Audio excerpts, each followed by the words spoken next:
Hello दोस्तों, welcome to our channel pharma lectures. आज हम इसमें पढ़ेंगे मेडिसिनल केमिस्ट्री का यूनिट 1 का टॉपिक थर्ड पॉइंट हमारा चिलेशन वाला। मतलब हमने इससे पहले दो पढ़ लिए, फिर हमने दो पढ़ लिए। पहले हमने दो आयनाइजेशन सॉल्युबिलिटी पढ़ा, उसके बाद हमने पार्टीशन कोएफिशिएंट पढ़ लिया और हाइड्रोजन बॉन्डिंग पढ़ लिया। अब हम पढ़ेंगे चिलेशन क्या होता है।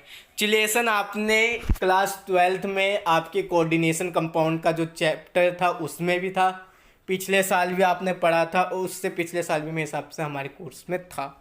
ठीक, तो चिलेशन क्या होता है? बेसिकली आपके पास एक मेटल आयन है, मान लीजिए ये Fe है, आपके यहाँ पे 4 बॉन्ड से जुड़ा हुआ है। ठीक, तो ये जो बीच में जो मेटल आयन होता है, जो कि मेटल आयन होता है, वो आपका लिगेंड होता है। ठीक, मतलब मेटल आयन कॉम्प्लेक्सेस जो कि फॉर्म्ड करता है इलेक्ट्रॉन डोनेटिंग मॉलिक्यूल से या आयन से, जिसको हम लिगेंड कहते हैं। और एक मेटल होता है जो कि इनकम्प्लीट वैलेंसी सेल का होता है, जैसे अमाइंस हो गया, अमाइन हो गया, कीटोन हो गया, सल्फाइड हो गया। ये सब न्यूट्रल मॉलिक्यूल्स होते हैं जो कि एक्ट करते हैं इलेक्ट्रॉन डोनर की तरह। अब इलेक्ट्रॉन डोनेटिंग एटम्स जो होते हैं लिगेंड में, वो नाइट्रोजन, ऑक्सीजन, सल्फर हो गया। जब ऐसे एजेंट्स फॉर्म्स करते हैं कॉम्प्लेक्स को मेटल आयन के साथ और एक रिंग स्ट्रक्चर फॉर्म करते हैं, तो उसको चिलेट कहते हैं। और जो कॉम्प्लेक्सिंग एजेंट होता है उसको चिलेटिंग एजेंट कहते हैं, और फिनोमिनन को चिलेशन कहते हैं। तो अगर आपसे पूछा कि व्हाट इज चिलेशन, तो आपको लिखना होगा, जब एक एजेंट, इंग्लिश में अगर मैं पढ़ के बता दूं तो when such an agent form complex with a metal ion, a ring structure is formed which is called chilate. The complexing agent is called chilating agent and the phenomenon is chilation. ठीक, इसमें आपका एक term आता है सेक्वेस्ट्रेशन। इसमें क्या होता है? वाटर सॉल्युबिलिटी चिलेटिंग एजेंट्स की, जो कि एबल होती है कि वो वाटर सॉल्युबिलिटी जो बना सके किसी भी सिक्वेस्ट्रिंग एजेंट्स को, उस फिनोमिनन को हम सेक्वेस्ट्रेशन कहते हैं। कॉम्प्लेक्स ऑफ ड्रग मॉलिक्यूल्स, कुछ कॉम्प्लेक्स ड्रग्स मॉलिक्यूल होते हैं जो कि आपके जो नेचुरल मेम्ब्रेन बैरियर्स होते हैं उनको क्रॉस नहीं कर पाती है, और जो बायोलॉजिकल जो ड्रग होता है उसकी वो अपना बायोलॉजिकल एक्टिविटी वहाँ पे शो नहीं कर पाती। तो जो रेट ऑफ एब्जॉर्प्शन होता है उस टाइम पे, वो उसके प्रोपोर्शनल होता है कंसंट्रेशन के फ्री ड्रग मॉलिक्यूल्स को, कि मतलब हो गया कि ड्रग का डिफ्यूज़न होना, मतलब ड्रग का स्वेलअप कर जाना। ठीक, रिवर्सिबिलिटी होता है कॉम्प्लेक्सेशन इक्विलिब्रियम में फ्री ड्रग और ड्रग कॉम्प्लेक्स के बीच में। अगर हम ड्रग और कॉम्प्लेक्सिंग एजेंट का अगर हम रिएक्शन कराते हैं तो ड्रग कॉम्प्लेक्स बनता है, और कॉम्प्लेक्सेशन जो होता है वो रिड्यूस कर देता है रेट ऑफ एब्जॉर्प्शन को ड्रग को, लेकिन अफेक्ट नहीं करता है ड्रग की अवेलेबिलिटी पे। ठीक है, उसके बाद इसका इम्पोर्टेंस क्या होता है? जैसे अगर हम इसका पहला इम्पोर्टेंस देख ले, डाइमर कैप्रोल, जिसको 1945 में इंट्रोड्यूस किया गया था, एक एंटीडोट है ऑर्गेनिक आर्सेनिक के लिए और अदर ऑर्गेनिक आर्सेनिकल वार गैसेस के लिए। ठीक है, अब देखिए इसमें ये आपका बन रहा है, आपका यहाँ पे चिलेशन बन रहा है। ठीक, ये आपके पूरा ये आपका कंपाउंड हो गया, ये आपका मेटल आयन हो गया। ठीक, मेटल आयन से ये दोनों ने चिलेशन बना लिया। इसका यूज़ किया गया था इंट्रामस्कुलर एंटीडोट के लिए, आर्सेनिक, मरकरी और गोल्ड पॉइजनिंग के लिए। जब इनकी पॉइजनिंग हुई थी तो इसके लिए एंटीडोट का यूज़ किया गया था, इंट्रामस्कुलर इंजेक्शन दिया जाता था।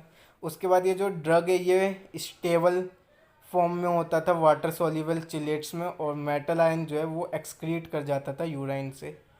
ठीक है, कोई हार्मफुल इफेक्ट नहीं था। उसका इसका सेकंड एग्जांपल था डाइसोडियम एडिटेड। इसको हमने पहले एम्प्लॉयड किया था आपका जब टॉक्सिक मेटल आयंस को रिड्यूस करना था और एक्सक्रीट करना था वाटर सॉल्युबल फॉर्म में। इसका यूज हुआ था कि ट्रीटमेंट कर सके लीड और वेनेडियम पॉइजनिंग में। ठीक, लीड और वेनेडियम पॉइजनिंग में आपका डाइसोडियम एडिटेट का यूज़ किया गया था। ठीक, ये उसका स्ट्रक्चर है लीड एडिटेट कॉम्प्लेक्स का। उसके बाद आपका पेनिसिलामाइन होता है। पेनिसिलामाइन एक रेसिमिक फॉर्म होता है जिसका ट्रीटमेंट किया जाता है आपका विल्सन्स डिसीज़ के लिए, और इसको रिमूव किया जाता है एक्सेस सीरम कॉपर के लिए। ठीक। ये थेरापेटिक यूज़ जो होता है इसका बेस होता है एबिलिटी पे कि वाटर फॉर्म जो वाटर सोल्यूबल चिलेट्स है वो फॉर्म हो रहा है कि नहीं हो रहा है कॉपर और अदर मेटल आयन के साथ। और जो ड्रग है उसका यूज़ होता है लॉन्ग टर्म ओरल ट्रीटमेंट के लीड पॉइजनिंग के लिए। ये इसका जो है रिएक्शन हो रहा है। पहला आपका कंपाउंड है उसका हमने रिएक्शन करा दिया कॉपर के साथ, तो यहाँ पे आपका कॉपर कॉम्प्लेक्स कॉपर का चिलेट फॉर्म बना लिया। उसके बाद फिर जब हमने दोबारा से रिएक्शन कराया तो इसका वाटर सोल्यूबल 2:1 कॉपर चिलेट जो है वो फॉर्म हो गया। उसके बाद इसका टेट्रासाइक्लिन होता है। टेट्रासाइक्लिन एक एंटीबायोटिक होता है जो कि वर्टाइल वर्च्यू होता है और इसका प्रेजेंस में डाईमिथाइल अमीनो ग्रुप और इनोलिक ग्रुप जो होता है कैपेबल होते हैं फंक्शनिंग के लिए कॉम्प्लेक्सिंग एजेंट में। और ये एबल होता है कि फॉर्म कर सके स्टेबल कॉम्प्लेक्सेस को, जैसे कैल्शियम हो गया, मैग्नीशियम हो गया।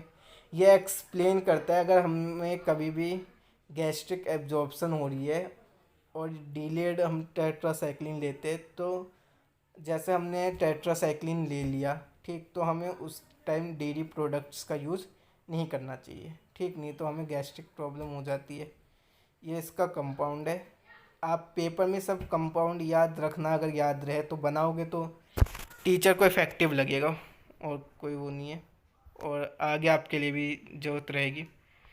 उसके बाद अदर जो है जैसे 8 हाइड्रोक्सो क्विनोलोन है। ऐसे आपके ये जितने भी है ये आपके सारे नोट्स में मिल जाएंगे, आप वहाँ पे जाके अपने ये चेक कर सकते हैं ठीक। उसके बाद हम सेकंड पे आते हैं। हमारा सेकंड जो है वो बायो आइसोस्टेरिज्म होता है। बायो आइसोस्टेरिज्म क्या होता है? एक कंपाउंड या ग्रुप होता है जो कि इक्वल मॉलिक्यूल शेप में होता है, वॉल्यूम में होता है, अप्रॉक्सीमेट में, और उसका डिस्ट्रीब्यूशन जो होता है इलेक्ट्रॉन का वो भी सेम होता है, और ये एग्जिबिट करता है सिमिलर फिजिकल प्रॉपर्टीज़ को। इसको दो टाइप्स में क्लासिफाइड किया गया है, क्लासिकल बायो आइसोस्टर्स और non classical bio isosteres. Classical bio isosteres में क्या होता है, इसकी जो ये सिमिलैरिटीज़ जो होती है शेप की और इलेक्ट्रॉनिक कॉन्फ़िगरेशन की एटम्स की, और ये सब और ग्रुप्स और मॉलिक्यूल्स की जो कि रिप्लेस कर दी जाती है। इसमें आपका जो क्लासिकल बायो आइसोस्टर्स होते हैं वो आपके यूनिवेलेंट एटम्स में होते हैं, जैसे क्लोरीन, ब्रोमीन, आयोडीन हो गया, और आपका CH3NH2OH SH हो गया। उसके बाद बाईवैलेंट एटम्स और ग्रुप्स में आपका ये ईथर हो गया, और आपका NN मिथाइल हो गया, ये RNHR हो गया, RSR हो गया। उसके बाद ट्राईवैलेंट एटम में और ग्रुप्स में हो गया CH double bond, N double bond, P double bond, और टेट्रावैलेंट और रिंग इक्विवेलेंट में हो गया ठीक। एप्लीकेशन के क्लासिकल बायोसिस्टर्स की रिप्लेसमेंट करना है NH2 ग्रुप का CH3 ग्रुप से ठीक। मतलब कार्बोब्यूटामाइड था R=NH2, मतलब ये जो आपका R है, अगर हम इसको पहले अगर हम इसको पहले NH2 रखते तब जो कंपाउंड था वो हमारा कार्ब्यूटामाइड था ठीक। उसी को अगर हमने R को अगर हमने CH3 कर दिया ठीक, यहाँ पे अगर हमने बिटाइल लगा दिया टोल ब्यूटामाइड हो गया ठीक है। ऐसे हम रिप्लेसमेंट करते, ड्रग डिज़ाइनिंग के लिए इसका रिप्लेसमेंट किया जाता है OH और SH का। नॉन क्लासिकल बायोस्टर्स ये फॉलो नहीं करते स्टेरिक और इलेक्ट्रॉनिक डेफिनेशन का क्लासिकल आइसोस्टर्स के। उसके बाद जो नॉन क्लासिकल बायो आइसोस्टर्स होते हैं उसका फंक्शनल ग्रुप जो होता है वो डिसिमिलर बैलेंस इलेक्ट्रॉन कॉन्फ़िगरेशन के संग होता है। स्पेसिफिक कैरेक्टरिस्टिक्स जो होती है वो इलेक्ट्रॉनिक प्रॉपर्टीज़, फिजियोकेमिकल प्रॉपर्टीज़ जो होती है मॉलिक्यूल्स के, स्पाशियल अरेंजमेंट हो गया, फंक्शनल मोइटी जो हो गई बायोलॉजिकल एक्टिविटी के। एग्जांपल में आपका हेलोजन, ईथर, कार्बोनाइल हो गया, हाइड्रोक्साइल ग्रुप हो गया। क्लासिकल एग्जांपल जो होता है जैसे ring versus non cyclic structure ले ले तो हमारे पास डाई इथाइल स्टिलबोस्टिरोल और 17 बीटा ओस्ट्राडायोल है ठीक, ये आपका स्ट्रक्चर होता है। सो फ्रेंड्स, क्लासिकल बायो आइसोस्टर्स आपका ये मतलब एक टॉपिक है। आप इसमें से कुछ खास तो नहीं है, हाँ इसकी डेफिनेशन पूछ लेते ज़्यादा कभी कभी, और इसके एप्लीकेशंस पूछ लेते बस।